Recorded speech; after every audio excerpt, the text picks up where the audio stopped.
سلامونه او نیکې هیلې هیله یم چې جوړ او روغ به یاست. دغه ورځ کې تاسو به لیدلي اوسئ په غزې ترانګه کې بیا جګړې روانې دي، بیا حالت تریخ سوی دی. هلته دومره حالت تریخ دی چې نه بشري مرستو اجازه ورکول کیږي، نه هلته خپل اسرائیلیان د فلسطینیانو ته مرسته کوي چې دوی ته ډوډۍ ورکوي. د فلسطینیانو حالت هلته دومره خراب دی چې تیر ورځ کې هغه ویډیو هم چې وتلې وه په امبولانس باندې دوی خپل نظامي موټرونه ټکر کړه او هلته هم څو نفره ووژله او د همدغسې هره ورځ کې په هر سړک او په هر ځای کې چې فلسطینیان ویني دوی ورباندې فایرونه کوي او دوی وژني چې یوازې دغه تیر اونۍ کې حدودا 50 نفره په یو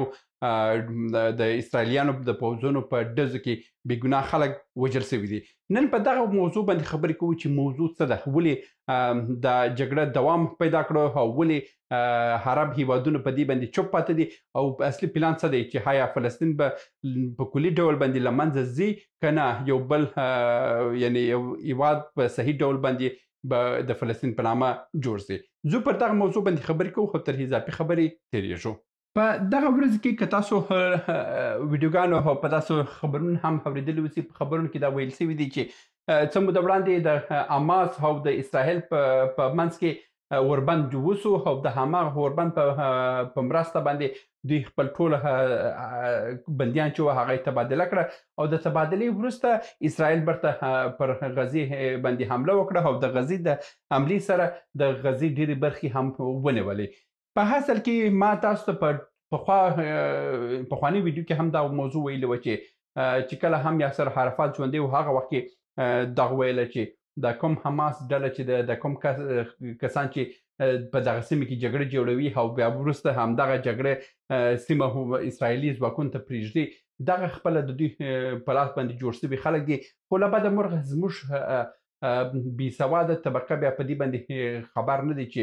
یو څوک چې یو توان نه لري، یو جګړه نه لري او جنګ جوړوي او خپله تښتي او د جګړه د سیمه په لاس ورکوي او برته د سیمې د نیولو توان هم نه لري، خو بیا وایي چې نه دا داسې دی او داسې دی، داسې دی او داسې دی. په اصل کې هم دغه کیسه روان ده چې حماس د همدغه دپاره جوړ سوی تر څو دغه فلسطین په نامه چې کوم هیواد و دغه سیمې ټوله اسرائیل ته په لاس ورکړي او د هغه سره چې اسرائیل ته په لاس ورکول سوه نور هم د فلسطین په نامه هیواد چې دی هغه له منځه ځي او دا به ډېر ژر دا کار تاسو په خپل سترګو باندې ووینئ. په حاصل کې دا جګړه روانه هم ده چې اوس هم د غزې ډېرې برخې اسرائیلیانو نیولې دي. د جګړه دې ځای ته رسېدلی ده چې فقط څو محدود سیمې د اسرائیلیانو د فلسطینیانو تر کنټرول لاندې پاتې دي او د هغه سره دلته په غزې برخه کې چې دی دلته لوږه ډېره کړې ده، بشري مرستې بندې کړې دي، هلته اوبه نشته، هلته خوراک نشته، هلته ډوډۍ نشته. دا تر دې حده یې مجبوره کړې دي چې خلک مجبوره سي چې ولاړ شي مصر ته ولاړ شي اروپایي هیوادو ته ولاړ شي، ولاړ شي نور هیوادو ته. هلته دوی ته مخکې تر مخکې هم خبر ورکول کېږي که غواړې چې اروپایي هیوادو ته ولاړ شي لکه کاناډا او اروپا او هر هیواد ته بس تیارې اماده دي، تاسو به پکښې کې سپاره کوو، تاسو ولاړ شئ. او دا خبرې د اسرائیل د اسرائیلي چارواکو هم دا موضوع باندې څو بار خبرې کړي دي چې عرب باید د دې ځای څخه ولاړ شي او دا منطقه دې موږ ته پرېږدي او دا زموږ هیواد دی او دا زموږ آبا او اجدادو سیمه ده او موږ دلته پاتې کېږو. نو د دغه ښکاري چې دا کوم خلک باندې د خلکو باندې چې کوم فشارونه ډېر سوي دي، دا کوم حالات ورباندې تریخ سوی دی، یوازینی دلیل هم دغه ده چې دغه کوم خلک چې دلته په فلسطینیانو په نامه باندې عرب پاته دي، دا عربان ټوله دې ته مجبوره کوي چې دا سیمه دلته پرېږدي او دا سیمې چې پرېښوله دا هم مستقیم دا پاته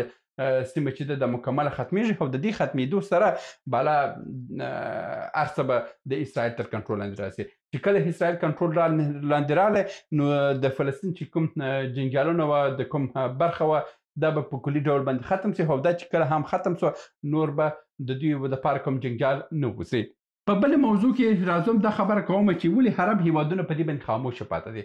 عرب هیوادونه په حاصل کې ما تاسو ته مخکې هم ویډیو کې ویلي وه چې عرب هیوادونه نه غواړي چې د فلسطین چې یو زیاتره کمونیستي فکر لري، هماغه د چین او د روسانو پلوي خلک دي، نو دوی نه غواړي چې دا خلک دې دلته پاته سي او که دا خلک دلته پاته سي دوی د امریکا ضد فعالیتونه کوي که سبا ورځ کې چین قدرت ترلاسه کوي چې کله چین تر قدرت ترلاسه کړلو نو په دغه برخه کې دغه برته فلسطینیان تقویه کوي چې برته ولاړ شي اسرائیل مکمله ونیسي او چې کله اسرائیل ونیول سو دا سیمه ټوله د چین تر کنټرول لاندې او چین چې دی دغه د عربو کنټرول چې دی برته فلسطینیانو ته په لاس ورکوي لکه دا چې دی دا پخوا هم دغسې ویه که تاسو د 1950 د 1900 او 1910 تر کلونو په هکله باندې چې کوم معلومات دي تاسو وګورئ دلته عربو د فلسطینیانو حالت دومره فعال ژوند یې درلوده دومره اسانه ژوند یې درلوده چې دوی بیخي حیاشي وو دوی فحشا وو دوی داسې ته ملا تړلې وه ځکه چې ښه پریمانې پیسې دوی درلودله دوی د عربانو مشري په غاړه درلودل حتی د عربستان عرب دوی په رسمیت نه پیژندل ځکه چې هلته په هغه سیمو کې چې وه خوږې هوبۍ وه د دوی زراعت و د دوی صنعت فعال و د دوی توریزم فعال و د دوی